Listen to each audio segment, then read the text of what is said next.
Hello, can you hear me? Yes, I can hear you. All right. Let's see if it hold up today.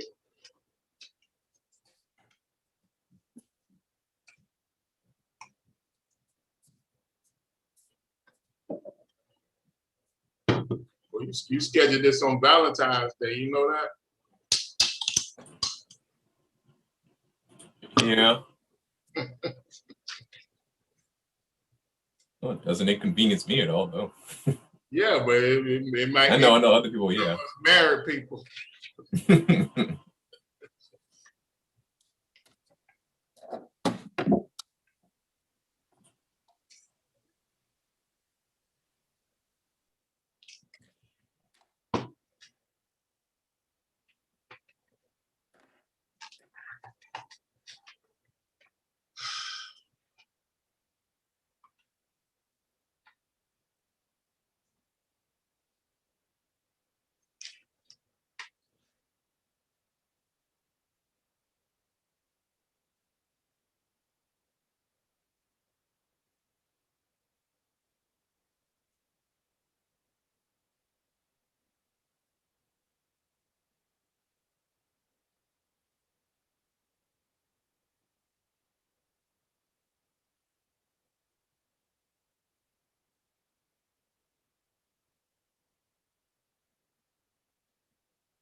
Well, it seems my camera's not working. Huh? I'm trying to turn on my camera, but it's not coming on. It's not responding.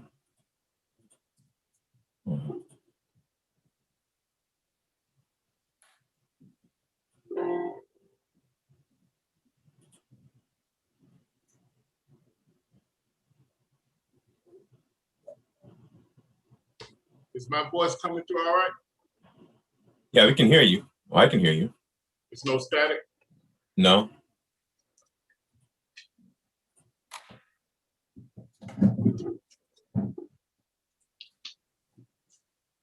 Well, can't get my camera to work, so I guess we'll just go ahead. All right, everyone, welcome. We have a couple of people joining us today.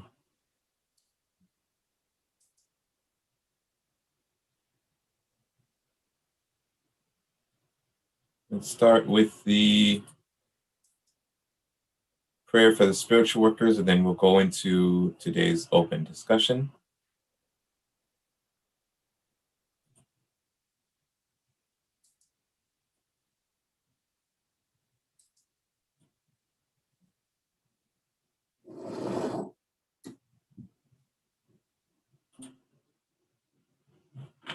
Prayer for spiritual workers.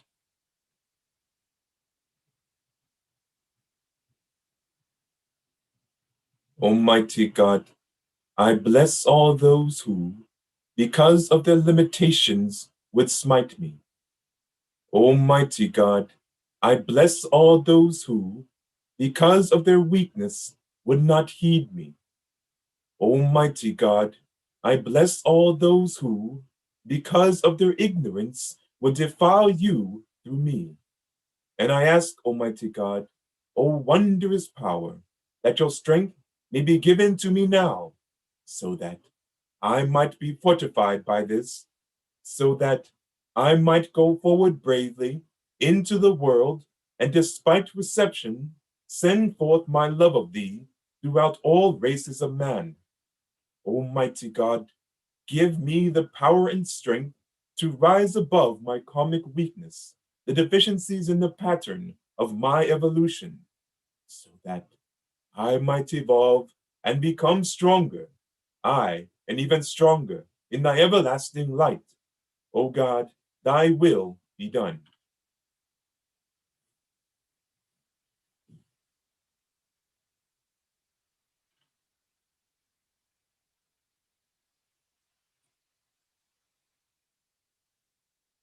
All right, welcome everyone to our 64th, 65th open discussion.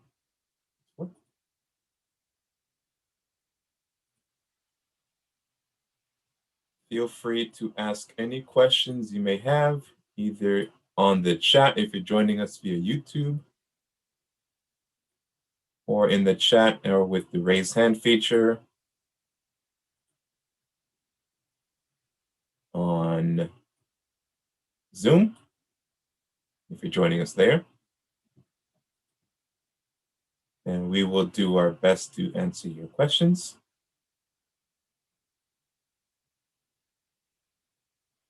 Unfortunately, my camera is not working today, so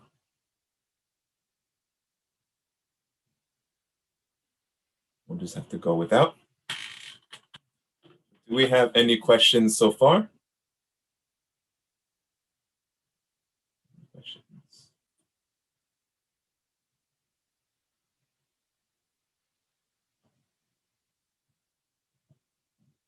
There's a question asking, what does Shiva meditate on?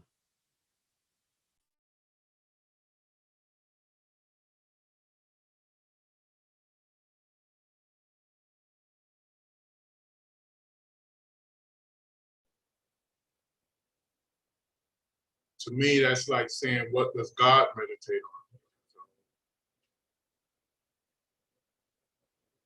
I think we have to move away from the, can you hear me? Hello? Yes. Yeah. We have to move away from the symbolic and aphorisms of Shiva, and understand that Shiva is all in all. Everything came from Shiva. Shiva is the absolute, the supreme entity over the whole universe and multiple universes. So the allegories only speak to you about Shiva in the way they do in order to transfer understanding to you. But we should look at Shiva as an individual. Shiva is all in all, meaning it is everything. And from Shiva, the Vak came from Shiva. And when Vak came from Shiva, Shakti was released. And Shakti modified itself into the universe. So if you go back to the ancient teachings, you'll see, in fact, all the Bibles say God spoke the word, and the word was God. So that was Shiva at the absolute, released a sound vibration that opened the endless potential of its power, and the universe was manifested. And the highest level of that manifestation was Shakti. And Shakti modified itself into many, many parts in order to create the universe. So that's how you have to look at that. Right. Anyway, my question was, Shiva was depicted in scriptures that he always used to meditate. Is it symbolically or When they say that, that's symbolic. So you have to be able to read between the lines. I mean, Shiva, like I said, Shiva is the absolute, is everything. So every time you go to meditate, you're meditating on an aspect of Shiva. And then there's a road towards meditation. If you want controlled meditation, so the 8 limbs of yoga teaches you the methods or techniques in order to control meditation, in order to go into a controlled state of meditation. So yeah, every time you go to meditate, you're meditating on an aspect of Shiva because everything is Shiva. But when you have true meditation in this physical form, the largest state, the highest state of meditation, or within the highest states of meditation, you go into a conscious death state where you bring about a conscious death type state to the physical body, to the astral body, and eventually to the etheric body. And you move into the all knowledge space within the auric bodies, the vortex centers of the auric bodies, and that's the chakras and the nadis. The primary nadi, which is the Sushumna. And within that nadi, within the nadis, is the gateway to the Bindu, to that point of consciousness of all knowledge space. And that's our goal, is to raise Kundalini through true meditation and open the Bindu within the chakras and within the Sushumna. And then you enter into that Shiva state. But it takes a lot to get there. I'm just giving you, it's much more to it than what I'm saying. There's many, many layers to it. But that's what they meant by the Shiva meditation.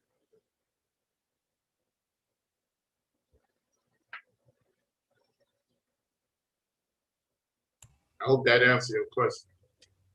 Yeah, so what I had read, or maybe spoke to some of the people, the yogis, they said it's definitely a symbolic, and also Shiva, God, um, um, is also trying to search a God. In other words, God doesn't know who God really is. Also, what is God? So the God is the supreme Paramatma, or the super consciousness. Yeah, that's just an aspect of God. But if you go back to the ancient Vedas and ancient teachers, you'll see that Shiva is the supreme being, is the all in all. Now, you have many, many gods. The earth, this earth is a god. Mm-hmm. Your higher self is a god.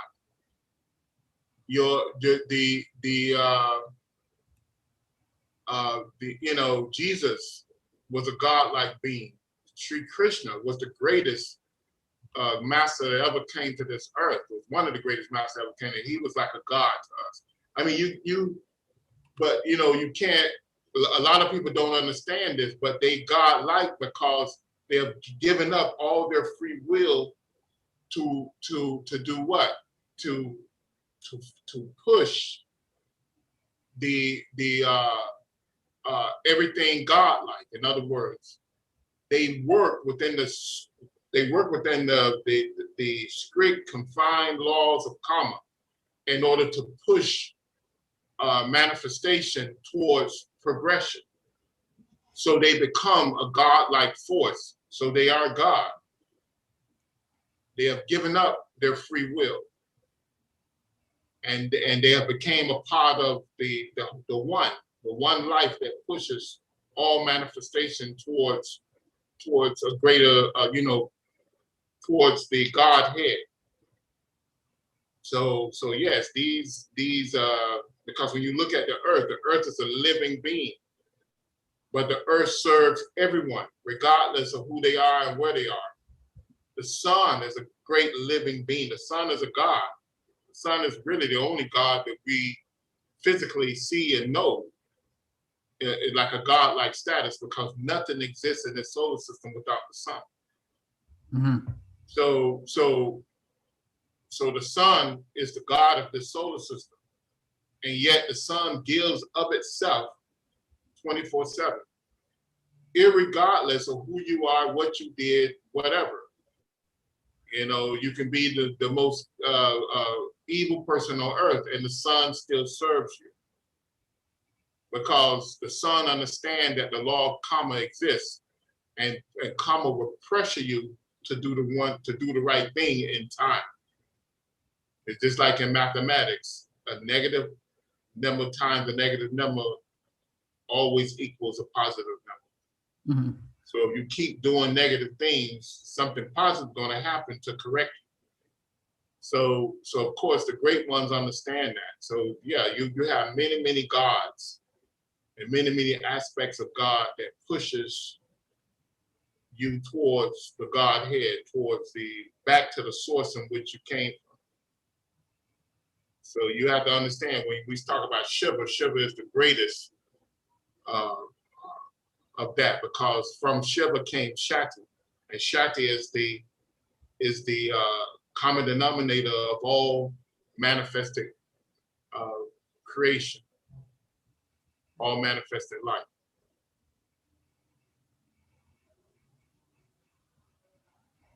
Got it. All right. Okay, another question here. Is it possible that a person can know when they have opened up a bindu? Yeah, they if they open a bindu, they know. They know. There will be no doubt about that. You can have a partial rise of Kundalini, but you don't necessarily open the bindu. What you do is you align the energies within the nadis, and thereby partially opening the first couple of chakras, and you stimulate the brain where the right and the left brain align itself in order to clear out a lot of blockages within the nadi system, which allows you to push through part of the Kundalini through Shushana, through the Brahmanati of Shushana, and rise part of it to probably the center, or maybe even a little bit to the solar plexus center. Now, you did not open the Bindu at that point, but within the Brahmanati is vast knowledge and understanding and just tremendous clarity. And some people do that and they think they have did it, but no. But when you fully open the chakra, you know, because you enter into multiple realms of existence, and your consciousness is everywhere, and yet it's there and everywhere. It was seen at the same time.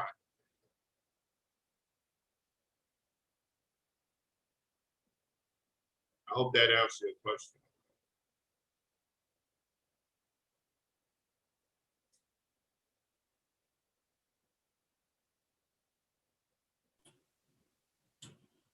Okay, another question.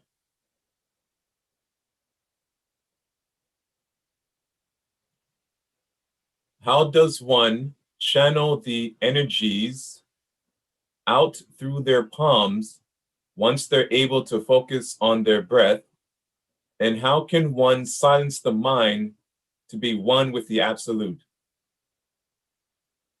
All these techniques are given inside the 8 limbs of yoga. When you develop ability to concentrate, concentration is being able to direct the mind down one channel. And it's a series of techniques that's used to bring about this concentration. You can use mantra, you can use affirmation, or you can practice 15 minutes or 3 hours a day just focusing on one thing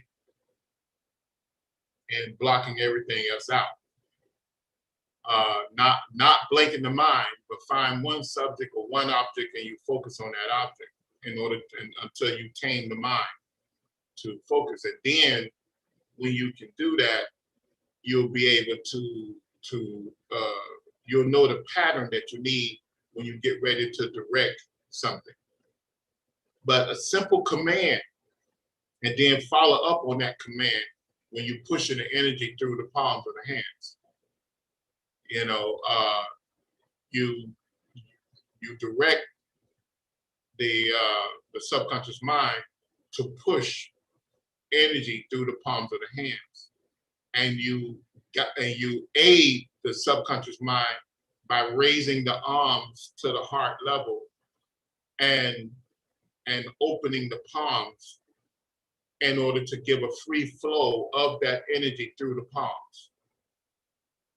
Okay, so that's the mudra. That's why they give you the mudras. Mudra is different hand signs and body movements, which allows you to redirect subtle energy in the body, to seal off subtle energy and redirect subtle energy and project subtle energy from the body, or pull subtle energy into the body.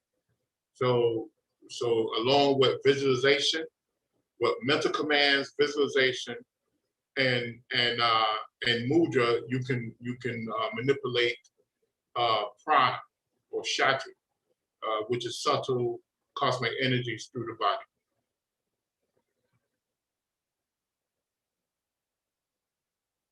Now, as far as silencing the mind, there's many silencing practices, but these are stages. You need concentration. You need to learn to concentrate, and your concentration will develop into contemplation. And contemplation is when you have moved concentration to the level where you can think about one thing and you create like a magnetic pull by thinking about that one thing, and then you enter into contemplation, which brings about psychic clarity or clairvoyance, clairaudience, clairsensitive. What happened? You create a movement on this, with this mental energy that it polarizes the nadis to the point where the nadis can begin to pick up the psychic, to begin to register the psychic energy of that particular object or subject that you're thinking about, and it takes you into a mental state, into a psychic mental state, which is contemplation. And then you have to fight through contemplation, because contemplation brings a flood of information, and you have to learn to control contemplation. And usually there's a technique called samyama that you use to control the contemplation with. And once you have mastered many levels of samyama, then you can enter into meditation, and you can begin to concentrate and bring about a contemplation on the various petals within the chakras and the Kundalini, where you raise the Kundalini up and you place the Kundalini into the chakra, and you meditate on the petals of the chakra, which helps you to open to synchronize that chakra and open the chakra, open the bindu of the chakra. And that's how you go into this all knowledge space of meditation. I hope that answers your question.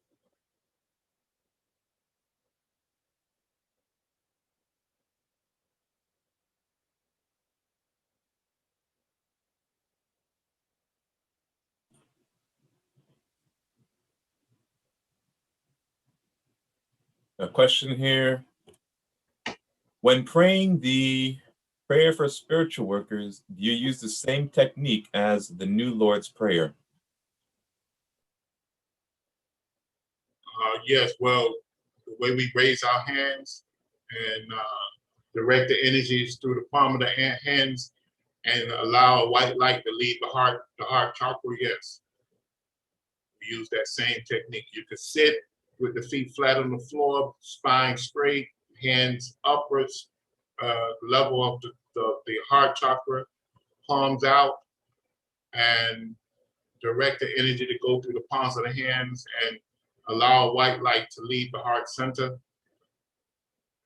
That's what we do with every prayer.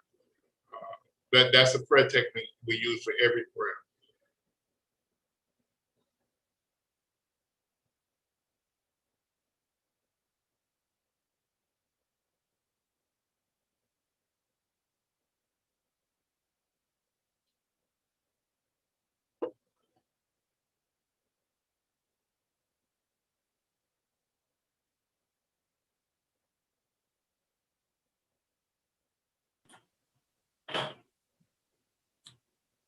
Okay, next question.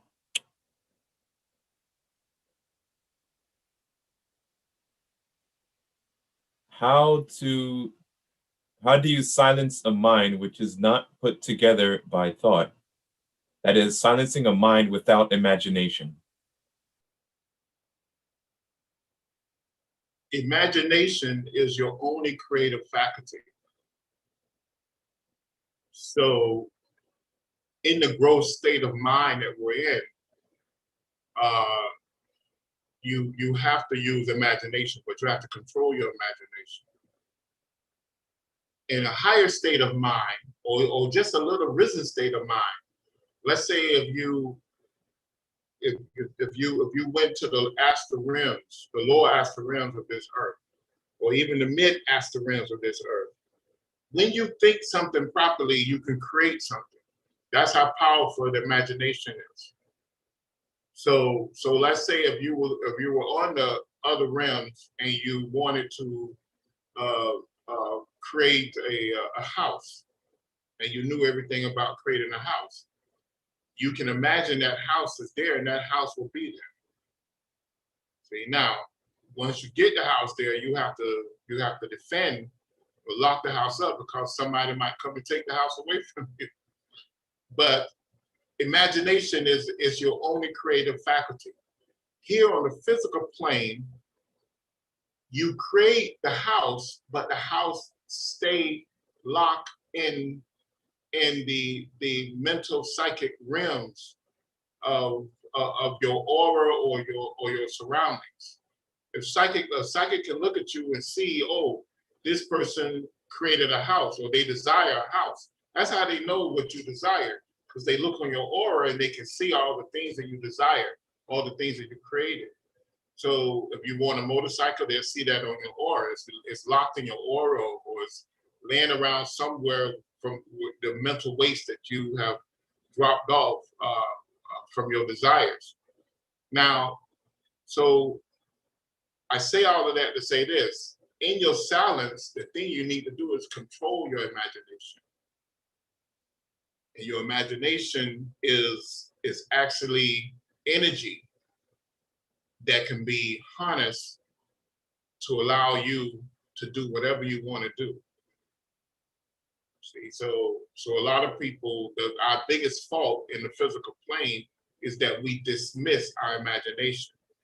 What we need to do is control our imagination, and because this is a way to bring about millions and millions and millions of megabytes of energy in order to accomplish whatever we want to do. Those people who control their imagination, they are the architects, engineers, scientists of the world. They mold and shape this physical world into what it is. So don't dismiss imagination, control the imagination, and then you can go into the silence that you're seeking.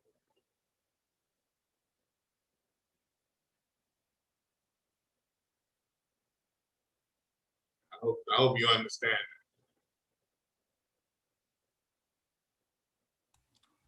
Yeah, thank you, Nama. That's perfect.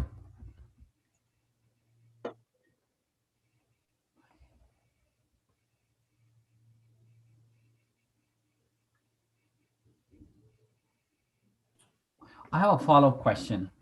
Mm-hmm. Is there anything in this physical world which is not put together by a thought? It's not put together by what? By a thought. That is, for example, a car. The car came into existence because someone imagined. It's a result of a thought. Everything arrived from thought. Everything in this world arrived from some type of chitta state or mind state. Everything in this world. In fact, everything in the universe it started off from a mental level. And then it manifests because mind holds matter together. Whether that matter is astral matter or etheric matter or mental or mental psycho matter. Mind is the thing that's holding that together. And it holds it together with a universal mind energy or a lower manas type mind energy. Or the human mental mind energy. But everything starts because it's the pattern. It's just like in engineering. You have to lay out a design and give all the specifications for that design in order to make that thing function right in the physical world. If it's not designed right, it won't function right. So mind in nature is that pattern, is that design pattern that allows energies to come together and function and in a certain capacity. So that's why imagination is so important. That's why I said if you went to the astral realms and you knew everything about a house, which your subconscious mind already do, because your subconscious mind pick up on everything. And once your subconscious mind look at something on multiple levels of existence. So your subconscious mind, if you could pull that pattern out of your subconscious mind, you can manifest it on that astral plane. The same way you can manifest on the physical plane, it just takes much more physical energy to manifest it.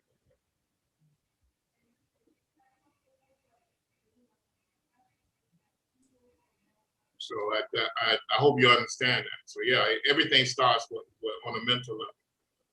So then the universe come about is based on, or is result of somebody's thought, a thought. It starts That with what? like a sun, a moon is Yeah, that well, you got to think. And what does the ancient teachings tell us about the moon and the sun? They tell us that the sun, that the sun is the god of the solar system, of course. But the sun gives us energy to transform things. But because of the level of consciousness we on, the moon, at least for this particular earth, being a great mighty being, ancient mighty being, the moon is, the moon moved in the orbit of the earth in order to create the proper mental realms so that we can exist on this gross physical plane. Now, when you look at the chakra system, the first two chakras correspond and work with the energies of the Mother Earth, the gross energies, the gross and mental energies that it actually get from the Mother Earth and the Moon. Then the next two chakras, which is the solar plexus and the heart chakra, that energy comes directly from the sun. And that's the energy that transforms all matter into what we needed to transform it into. The next the throat chakra and the ajna or third eye chakra, those chakras, the energy coming from there is configured directly from the moon. And that's what creates the mental planes. And because our voice is a mental energy. Okay, our brain works off of mental energy, right? All directions come from a mental energy. So in order for me to function my body, the command center of our chakra system is the third eye or the ajna or the Christ chakra, some people call it, and that dictates how this mental energy is used through the body. Now, the Christ chakra or the third eye on the lower level works through the sex center because that's where our consciousness reside. So you'll find a direct link of the Christ center or third eye with the sex center, and in order to manifest that moon energy or moon configuration energy on this basic plane of existence. So I hope I'm not confusing you, but these energies coming from the sun are modified by the earth and the moon and all the planets. And they create the mental world that we live in. And it's not by chance that the moon is exactly where it is. It makes up 25% of the Earth mass. And it controls the water level of this Earth and controls the water level within our bodies. And you know, if we become dehydrated, we can't function consciously. We fall into a coma or sleep or death. So all of these things work the way they work because everything has a purpose. And water is the psychic energy of this earth. It's the physical psychic energy of this earth. Also, it's the physical psychic energy of our bodies. So did that answer your question? Yes, thank you.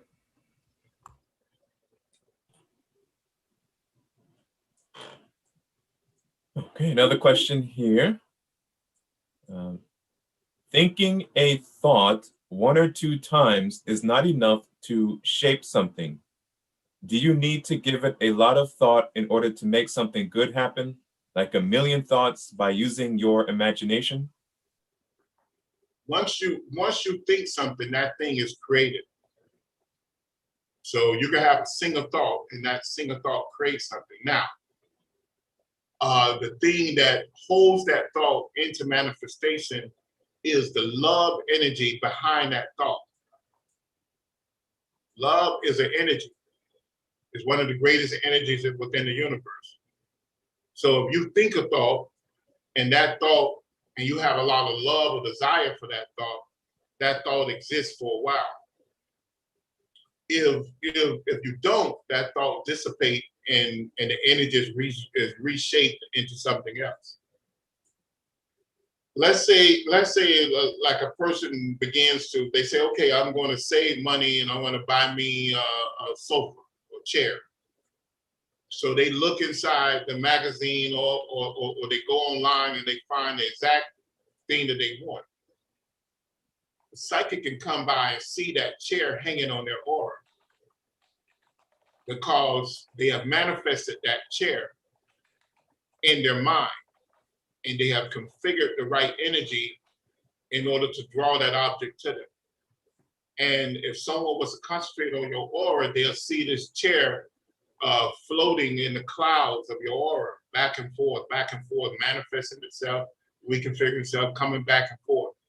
Now, you are saving money to buy that chair. So the more you save money, the more love, the more whatever you put in, the more energy, because money is an energy too. So what you're doing is building that thought to the point where it would manifest itself. And the place you're gonna put that chair, another thing, when you walk into your house, that chair exists on the mental realm. A good psychic can walk in there and say, oh, I see you're gonna buy a new chair, because that chair is sitting right there where you want it to go. So when you think about something, you manifest that. Now, the thing that keeps that thing into manifestation is the love you have for that thing. When you no longer love it, it begins to dissipate. You'll notice that people have certain objects that they look as brand new as the day they brought it because of the love they give it. And it just keeps going and on and on and on and on and on. And you even plant life. If you love a particular plant life and you give a plant life energy, it seems like it lasts for, even though whether you give it water, dirt, or whatever, it just lasts because it's living off of your energy. So it's the love that you put behind that thought that keeps that thought into manifestation. Also, when you're sending prayer energy out to someone, the thing that gets that prayer energy from point A to point B is the love that you place behind that prayer energy, because the prayer energy allows that energy to travel around the world 1,000 times if necessary to get to its place if you put the right love behind that energy. I hope that answers your question.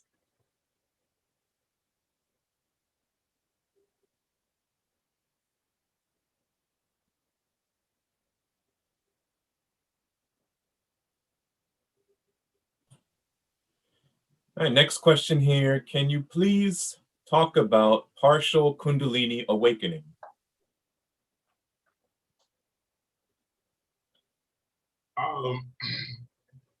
We talked about this many times. I think I have a whole lecture on this, right? Doing the signature Kundalini, right? Yeah, the Kundalini signatures, and you also go into the different types of movements of Kundalini or awakening of Kundalini. Yeah, it's a long subject, but if you want to check the YouTube library, I did a whole series on Kundalini. We talked about all different type of aspects of it. But a partial Kundalini rise is just simple words, and I'm not going to say too much about it. But when you're doing certain meditative and psychic development practices, such as deep breathing, such as Siddhasana type, lotus type, pranayama, and mental visualization practices. Sometimes you can have a partial rise of Kundalini. And that's why they tell you to always have a teacher or guru or adept who's guiding you into this Kundalini rise, into these Kundalini type practices, because when you have a partial rise of Kundalini, sometimes it can be beautiful, it can be nice, it can inspire you to move on, or sometimes it can scare the hell out of you and do some type of damage to your psyche from this because of the adverse effects that begin to happen to the body and mind. So that's why you're urged to always go under the guidance of a teacher or experienced teacher in the subject. Because when the Kundalini rise, what you're doing, you're moving the Kundalini, Kundalini is the vehicle of consciousness. So to give you some background on how Kundalini is formed, when the soul took the position to move into the manifested world through various bodies, what the Kundalini did was the Shakti power came down through Sushumna and formed into Kundalini once it hit the Muladhara chakra. And once it hit the Muladhara chakra, it moved into this Kundalini state. And when it moved into the Kundalini state, Kundalini released a sound vibration, and this sound vibration released the nadis. And the nadis gave you a matrix of consciousness within the auric body of the soul. Because the auric body is the body of the soul. And this auric body lasts for eons. But within this auric body is where we have our many incarnations, whether on the astral plane or the physical planes, or the etheric planes. So this matrix of energy, which is hundreds of thousands of pathways of lines of force or energy that forms a matrix of consciousness. Now, that matrix of consciousness is the vehicle of consciousness formed by the Kundalini. So either 1 or 2% of this Kundalini is always flowing through the body, and that's what allows you to experience the physical world, the astral world, and the etheric world. So when you begin to manipulate this consciousness, you begin to clear out the nadi pathways of this energy, and you begin to the only way you can raise Kundalini or unlock Kundalini, because Kundalini is locked in what they call the 3.5 knot. That's a lock, and it actually locks the pathway in which it came, which is Sushumna. But when you begin to concentrate, contemplate, meditate, you begin to untie that knot, that 3.5 knot, and you begin to push the energy back up from where it came from. And in doing this, you wake up the higher part of you. Now, if your body and mind or psychic bodies are not prepared for this, you can have a shock. you can, because what happens is that it opens you up to multiple realms of existence. And because that's what the rise of Kundalini does. It moves the energy that allows you to be conscious in the physical world and allows you to be conscious in the psychic world. And the basic psychic world and the advanced psychic world and then spiritual world. So that's why it's very dangerous. It is said that when you raise Kundalini up to at least the solar plexus center, that means you have conquered the chakras of the Muladhara chakra and the sex chakra. And they say that you have conquered 118 worlds, 118 realms of existence. And so that says a lot. So when you have a partial rise of Kundalini, the only reason why you're having that partial rise is because you have not purified the Muladhara, the Muladhara chakra, which is the root chakra, or the base of the spine chakra, and the sex chakra. You have not clearly accomplished or controlled the impurity traits that you have built up over lifetimes. These impurity traits are there, and you have not cleared them up. So you have adverse effect from that. And that's why we are reborn over and over and over and over again in order to allow us to clear up these impurities, such as envy, hate, jealousy. All these things arise from these lower chakras. And they are like blockages within the nadis that don't allow the psychic energy to flow properly. You get hung up. If you notice, when you have these traits, if you have jealousy, it wears on the mind and you can't get past it because it's a blockage. It causes a flux. It causes your mind to have some type of static or flux, where it just goes into it just keeps spinning in the same place.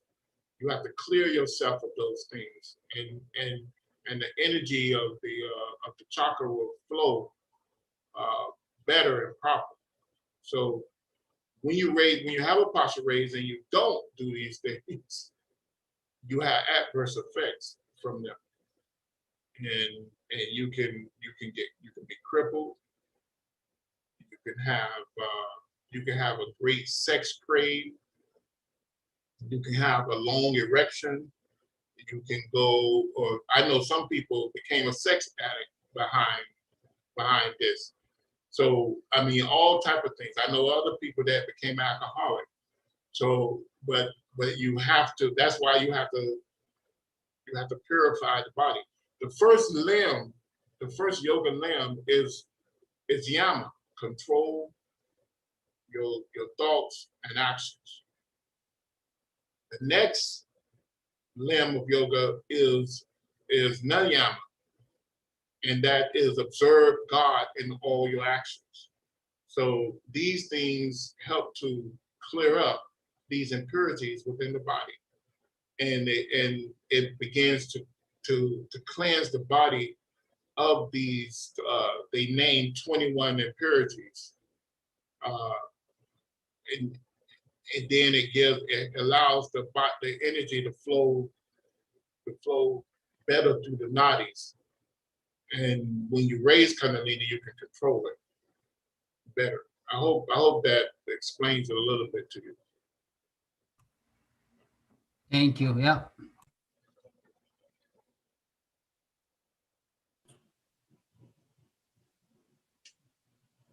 And Daya, did he answer your second question as well? No, I mean, I was just wondering, is when Kundalini rises, is it possible to control the Kundalini what to do next, or is it just Kundalini automatically just keeps rising to the next chakra?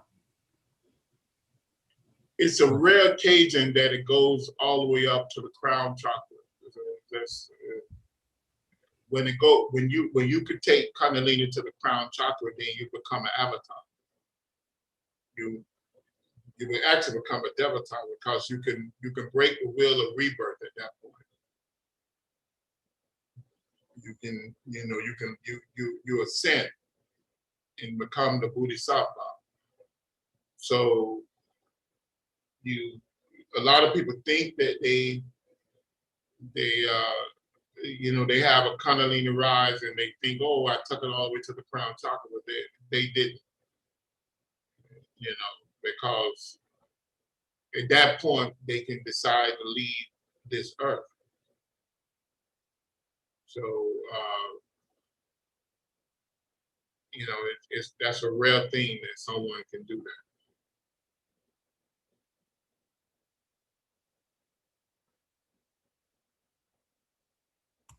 Thank you.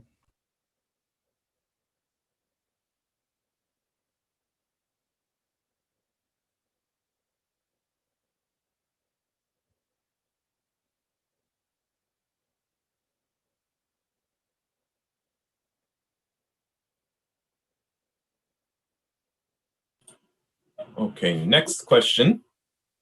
Can the partial rise of Kundalini be what is considered to some people as having mental health issues? Can the partial rise of what you say? Kundalini be what? Yes, can the partial rise of Kundalini be what is considered as some people having mental health issues? Yeah, I noticed that. Yeah, some people did. In my 35 years of teaching and practicing people, I know some people that did have a partial rise that brought about a psychosis within them. So yes, that is so, and it's only because they didn't follow instructions. So you have to be very careful about stuff like that.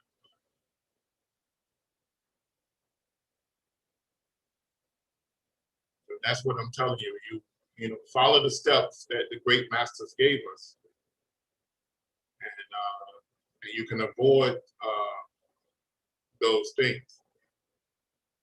Dr. George King said that pick the path of a karma yoga where you serve, you make service a part of your whole life. And I notice when you do that, it humbles you, and you gain control over those basic emotions, those impurities, by recognizing everyone to be a part of God and a part of you, and that your goal is to help everyone, and that burns up a lot of negative karma. So I mean, that's one way of doing it, the path of service.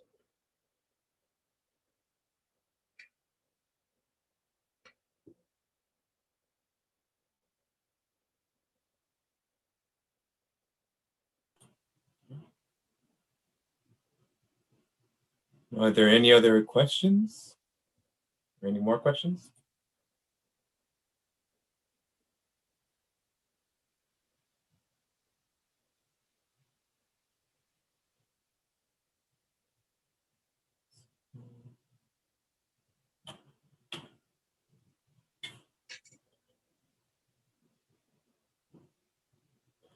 I had a question referring to those impurities you were talking about earlier in the aura. And it also reminded me of a statement that you and Dr. George King have said, that in pranayama, the breath is an excuse. And I was wondering, does that mean that that we're taught to focus on the breath in the beginning is to teach us how to pull more prana into the aura, but eventually we won't need to use the breath to do that? Your voice is breaking up on my end. Say it again. I was wondering the question about the statement that you and Dr. George King have said before in referring to pranayama, that the breath is an excuse. Mm-hmm.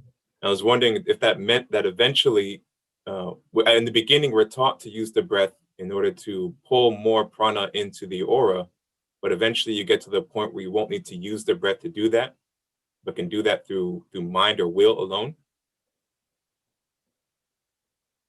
Yeah, well, that's later on.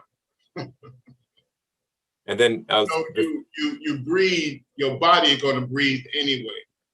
Right. So and once you create a momentum in your body through constant practice, you teach the body to handle itself in a certain way.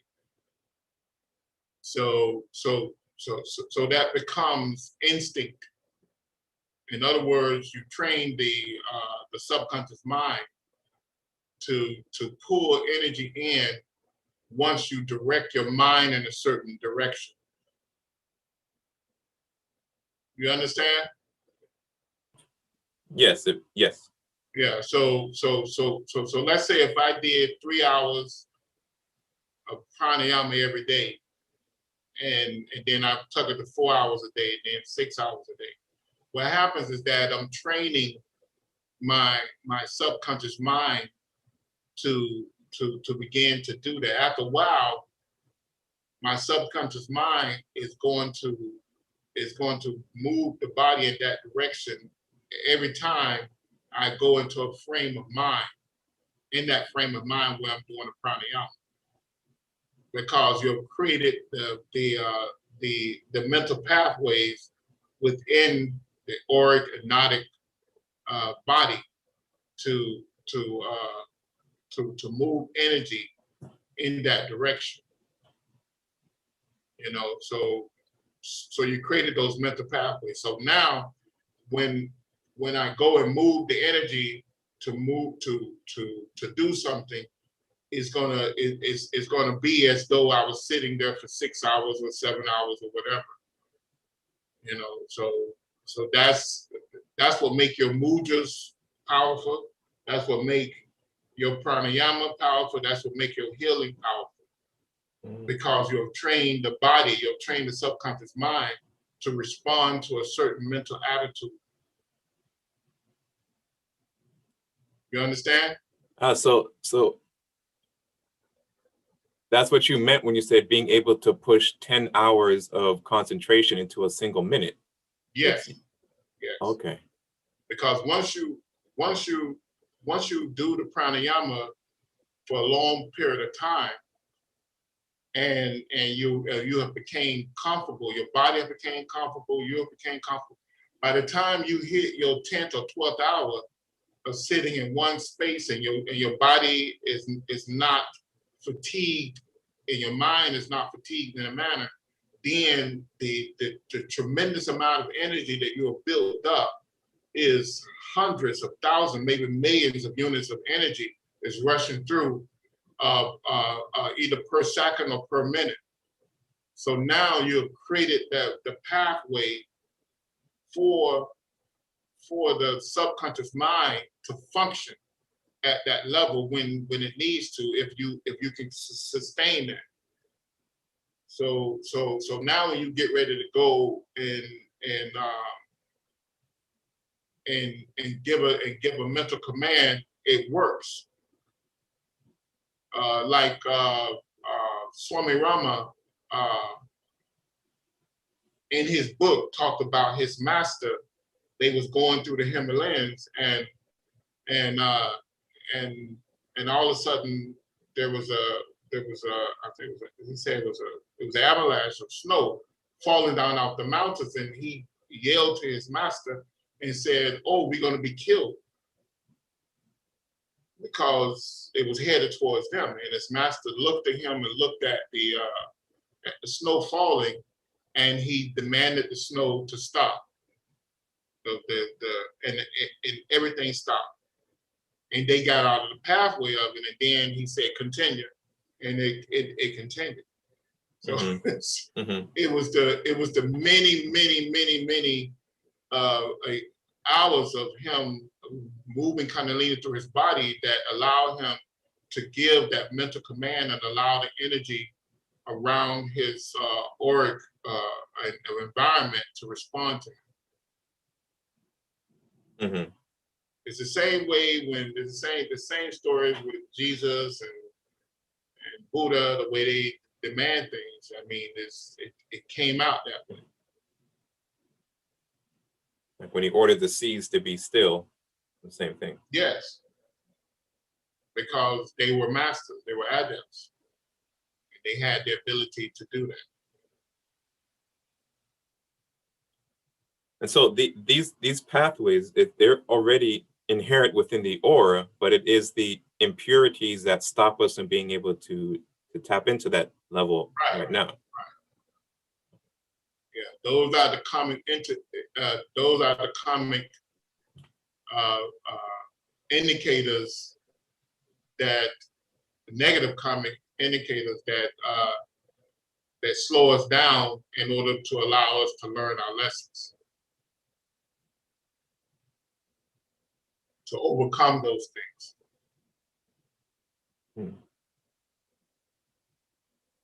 So that's why it's so important to clean out those impurities. Right. Even if we could channel large amounts of, or even if we did remember the ability to channel large amounts of energy through our aura, if those impurities are there, it'll still mess up the whole thing. Right, because what happens is when the energy go out, the energy is discolored a little. So because it's discolored, it can be used, it can be filtered off, in other words. You know, in fact, the indicator of that, when you look at His Eminence, Dr. George King, the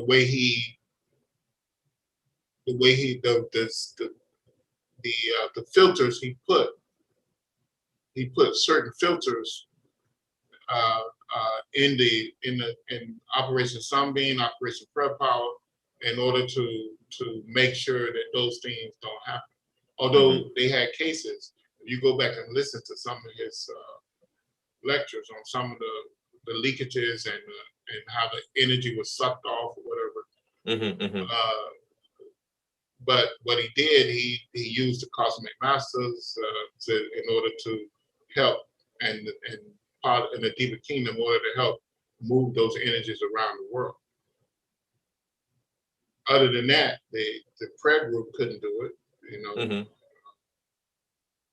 because of because of their own karmic configuration.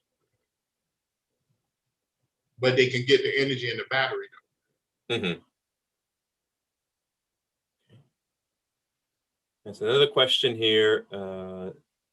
What is the difference between Atma and Jivatma?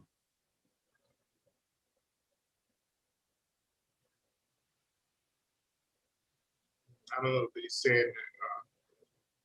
Jiva, from what I understand, is embodied consciousness. And then Atma has several different meanings. And it can mean, some people look at it as meaning the ego, some people look at it as meaning the soul, and some people look at it as meaning the spirit. I just like saying spirit, soul, and ego. Make it clear. The spirit is the divine spark of God. And the spirit is that thing that was never manifested. It was always there. It's that part of you that's still with God. But it's the real you, it's the I am. And the spirit creates the soul, because the soul is not, wasn't always there although it was, in a sense, with the spirit, because it's a part of the spirit, but the soul is manifested from the spirit. And the soul is the one that goes on the journey through the manifested world, the subtle and gross worlds. But and Jiva or Shiva is the embodied consciousness that the soul creates in order to go through the worlds. So the soul creates an auric body, and then the soul creates a consciousness within that auric body, and that's the embodied consciousness.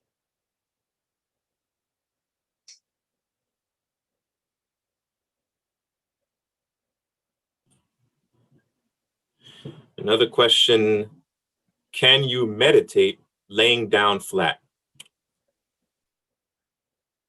Can you benefit laying down? I mean, there's some exercises, but in most cases you need to make sure the spine is straight. But there's some relaxation exercises you can do laying down flat. But most exercises are, or most asanas, which are seats of power, done with the spine erect, straight, sitting up, and you may lock the body in a certain position in order to seal the energies and redirect the energies of the body so that you can bring about a rise of consciousness, or you can redirect consciousness in some type of way.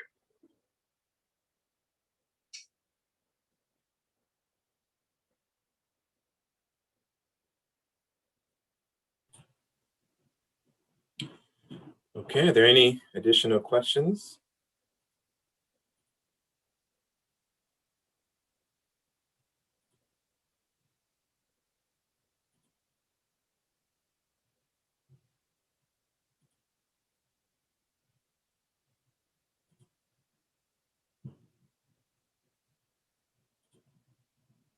Anything? What you're now seeing is a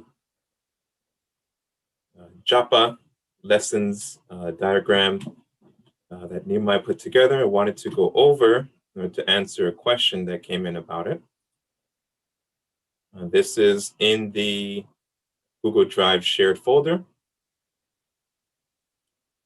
It's called Japa Lessons. Now go ahead and read it. And if you want to add anything extra, Nehemiah, to specifically answer the question, you can do that. And you can also ask any questions as I'm going along, and we'll answer those for you. So I'll give you a minute to go into the shared folder, download the diagram so you can follow along. Give me a second. Let me post the link in the chat, but the link is also in the description on YouTube.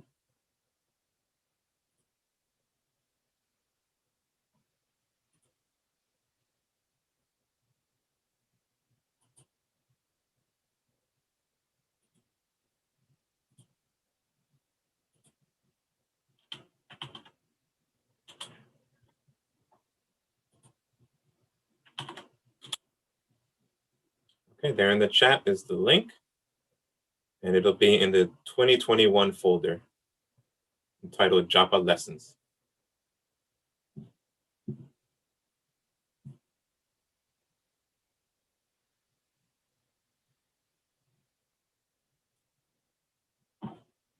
Okay, Japa Lessons, the mystic knowledge of mantra. Chakra Bija at the top is a mantra for the chakra that holds the power signature of the chakra, and it is the original samskaras of the vortex center called the chakra. The next chakra petals, or bijas, is the seed mantras that creates sacred bits of sound that draws a series of subtle energies into the chakra and also pushes energies out of the chakras, helping to define this compaction of power as a vortex center. Nadis a flow of mental, vital, and neural subtle energies traveling through tiny lines of force projected from the Muladhara Chakra, dormant Kundalini power.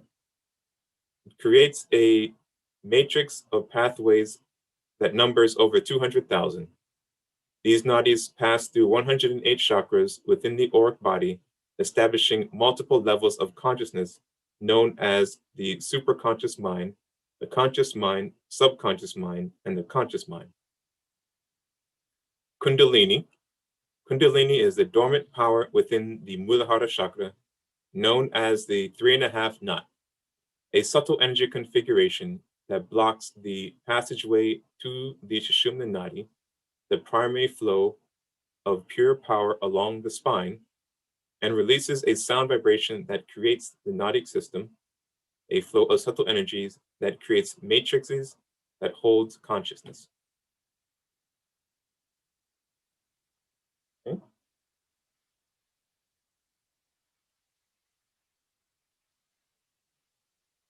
So now we'll look at the hand diagram on the left-hand side. You can see the fingers laid out. Starting with the little finger or the pinky. The associated prana is Udana. It represents etheric sound, and it is tied to the throat chakra. Next, you have the ring finger. The associated prana is prana, represents etheric air. Associated chakra is the heart chakra. And you have the middle finger. The associated prana is samana, etheric fire is the element, and it is associated with the solar plexus chakra. And the pointer finger, associated prana is Vyana. The element is etheric liquids, associated with the sex chakra. And then you have the thumb. The associated prana is Apana, etheric solids, and it is representative of the base of the spine, Muladhara chakra. And then below that is in the table with more information. So at the throat chakra, the pinky finger has the Akasha Bhutas, etheric sound, and Udana, which travels the head, arms, hands, legs, and feet, and it is a blue color. Next, the ring finger again, the heart chakra, the Vayu Bhutas, etheric air, the prana, which moves down the spine and back up to the heart. The associated color is green. Next, the middle finger again with the solar plexus chakra. The etheric element is Tijas, Agni Bhutas, etheric fire and heat, with the Samana prana, which is centrally located in the solar plexus, yellow. The color is yellow. The index finger for the sex chakra is the Apas Bhutas, etheric liquids. The Vyana prana, energy travels throughout the entire body, and the associated color is orange. And then finally, the thumb, representative of the base of the spine chakra, and the Prathivi Bhutas, etheric solids, and that is the Apana prana, and that energy travels up towards the heart and back. Associated color is red. Right, look at the diagram in the middle. Each finger has at least 4 minor chakras located in the joints. Then you have these blue arrows pointing to the minor chakras in the joints, as well as the tips. A major chakra in the hand, in the center of the hand, is regulated mainly by the sex, throat, and Christ chakras.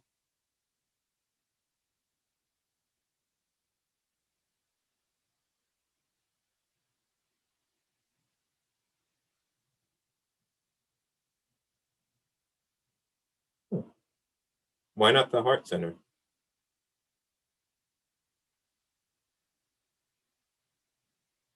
Okay. Satisthana, sex chakra. Vishuddha throat chakra, Ajna Christ chakra. Next, nadis linking the hand, this part here. nadis linking the hand to the major chakras along the spine column. And here on the right-hand side, the thumb is used as a trigger mechanism to link the flows of power to the chakras throughout the body and accelerate the energy particles within the auric envelope. It also allows us to begin placing the mantra on all of the 108 chakras within the auric structure. So the paragraphs below, japa is a practice of chanting mantra in repetitious fashion. Mahabhutas, the great 5 cosmic etheric elements of creation. Prana, one of the 4 principles of Shakti that represents all power. Chakra, a vortex center of power that streams an array of power through multiple realms of consciousness throughout the universe, empowering the auric structure of all things in creation. And then mantra, a series of sacred creative sound vibrations within nature. They are believed to be the creative sound used to bring the universe into manifestation. Also, sacred mantras should not be passed on to another person unless the mantra lives within you. Mantras are normally passed on to a student by a mantra guru, yogi adept of Kundalini, or yogi master of Kundalini, who has had the mantra live within them. And some of these mantras and some of these yogi masters have arranged these creative sound vibrations through samadhi wisdom.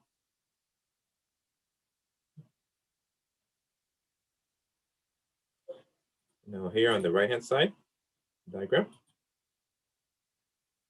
the thumb count moves from bottom up to the top finger tip of each finger, chanting the full mantra at each finger joint on each finger. Okay, so what he's referring to here is the actual practice of mantra japa, as how you would count using the fingers.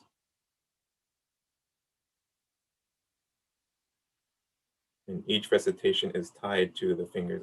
And below here is a detailed chart that shows you exactly how to move and count. Right, so mantra 108 structural count using the hand. You would first start at the index finger.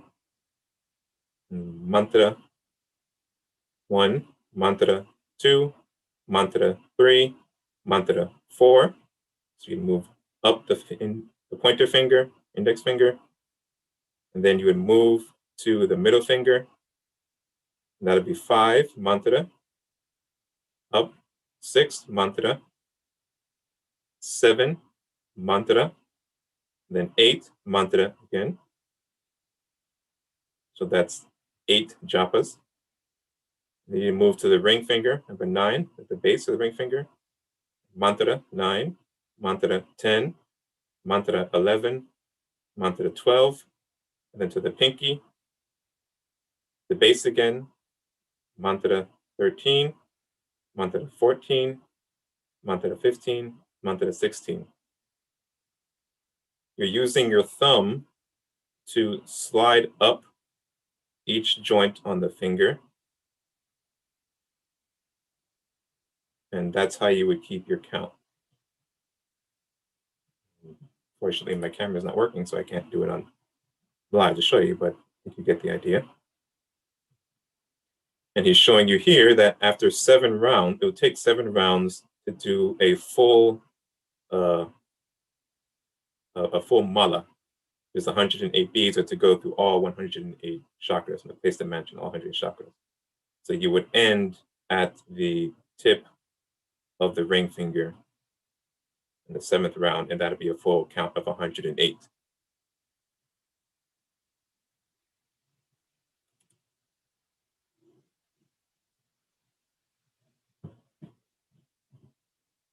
Are there any questions?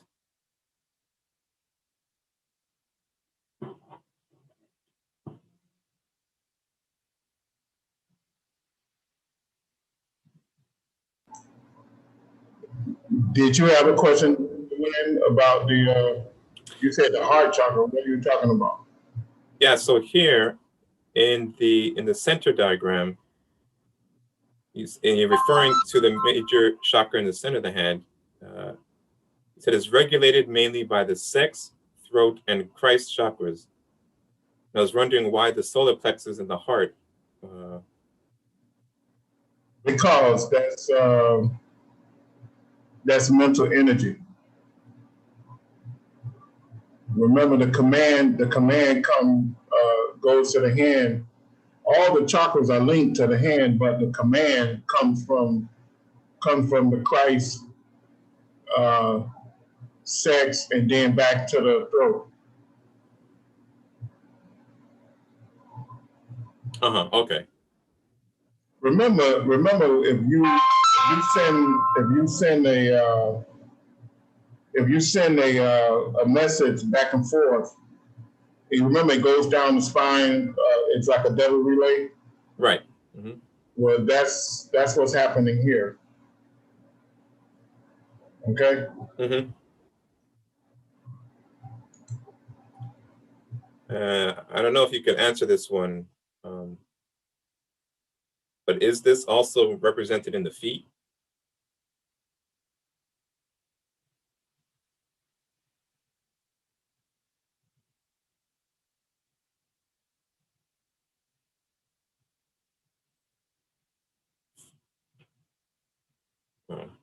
Did we lose Nehemiah?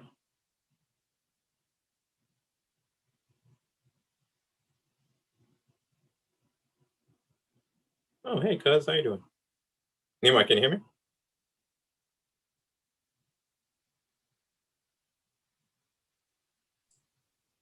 I can hear you clearly, so I don't know if we lost him when that phone call came in. Hello? You can hear me now? Yeah, we can hear you. I can hear you.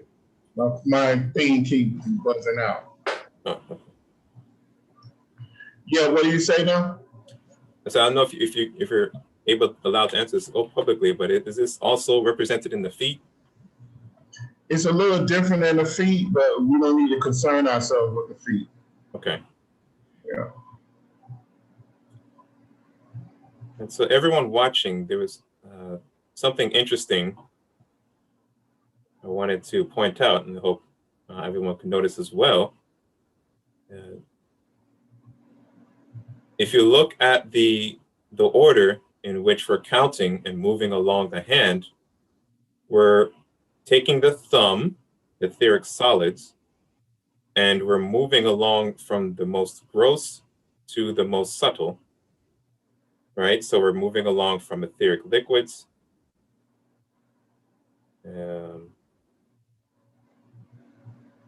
to etheric fire, to etheric air, to etheric sound.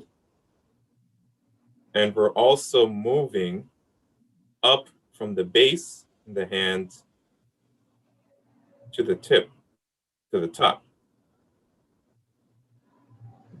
I thought that was very interesting. And also very interesting is a full mala, or a full 108 count, finishes at the tip of the ring finger, etheric air, represented in the heart chakra. So I thought that was very interesting.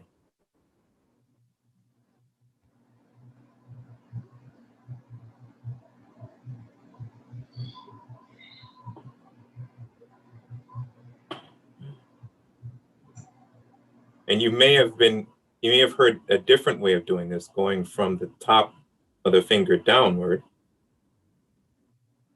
And some of you may have been trained with that. And I want to ask you that, Nehemiah, why would some people instruct you to go from the top down? Because they don't know.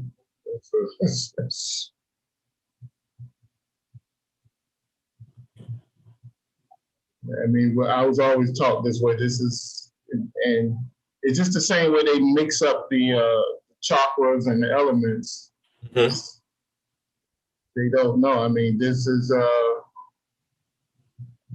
this is what all the great adepts and yogis have always taught us. And it makes sense when you look at the body. Mm-hmm.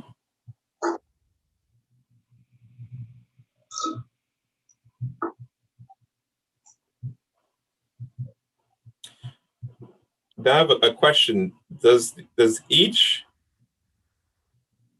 knuckle, as you're moving up from the base of the hand to the tip of the finger,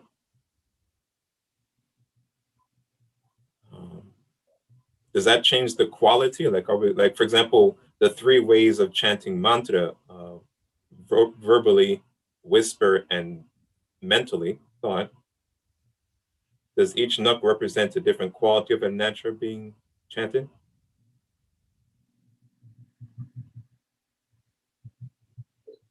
In a sense, yes, but you could use this method with the physical whispered and psychic.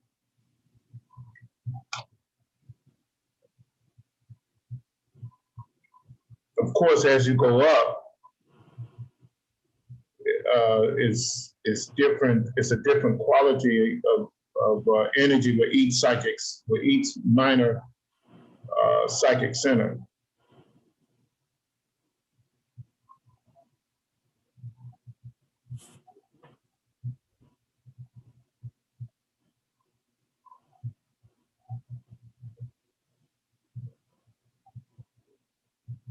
And this counting technique can be used with either left or right hand, but it doesn't matter.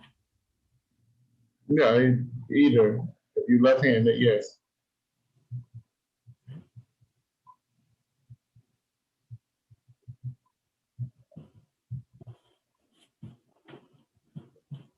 So is there anything else you wanted to add to this thing? Or?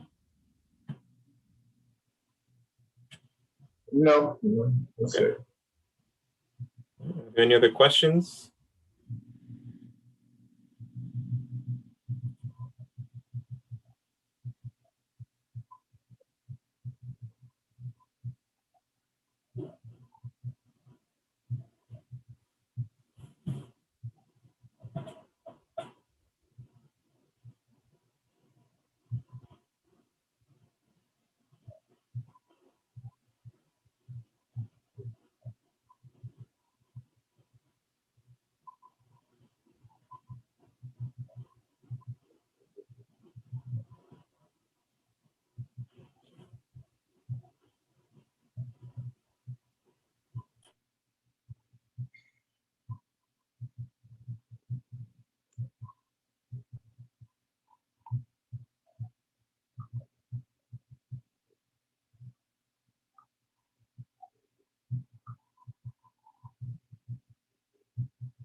If there are no further questions,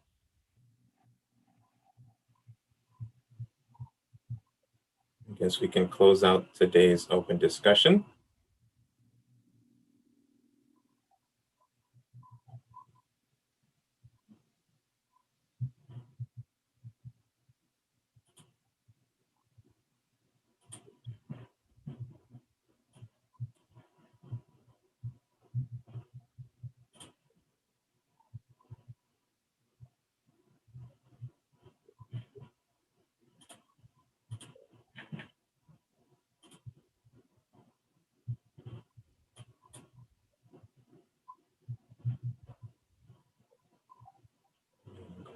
That's good.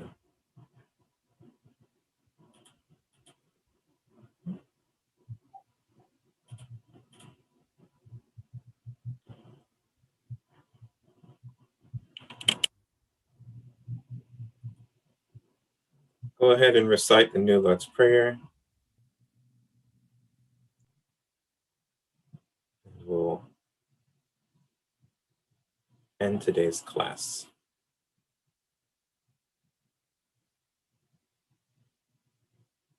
The New Lord's Prayer.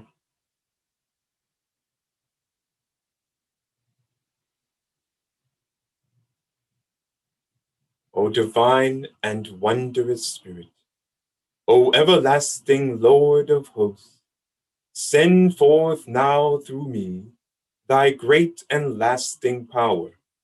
Allow me, Almighty God, the lasting privilege of radiating to all the world thy great love, so that those who suffer may be given the power and energy to rise above their weaknesses.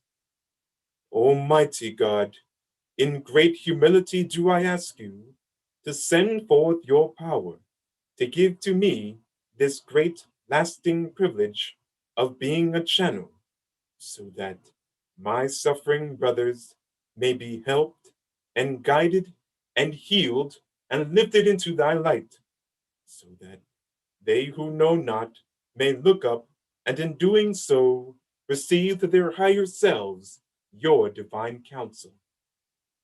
Almighty God, this day have you granted me a divine privilege.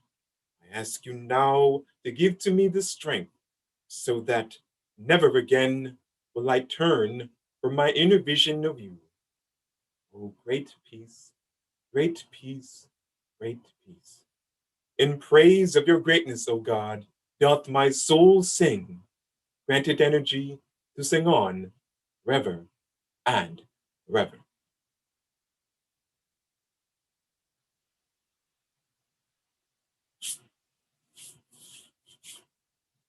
All right. Thank you very much, everyone.